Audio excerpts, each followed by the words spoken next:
The 25th of September 2015 is the 100th anniversary of the first day of the Battle of Loos. It was fought as part of a joint Allied offensive.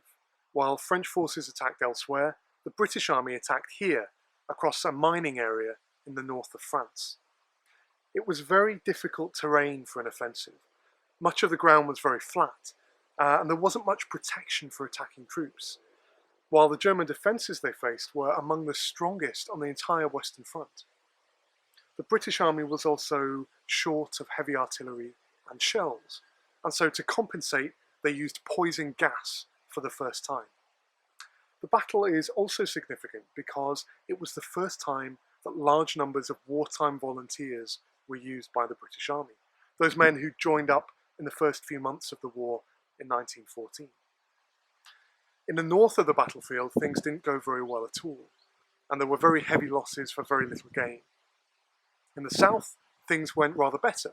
In fact, some of the strongest German positions were actually captured, but it proved very difficult to hold on to any ground that had been gained. And by the end of the battle in October, very little had been achieved.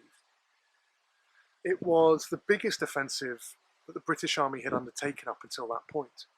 Around 75,000 men were involved just on the first day, and with that brought some of the heaviest losses.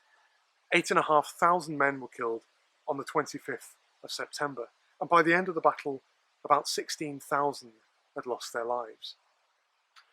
The Commonwealth War Graves Commission cemeteries and memorials are some of the most evocative places to come and to visit, to experience the battlefield, to try to understand what went on here, and also to reflect on the lives of those men who fought and who died here in northern France 100 years ago.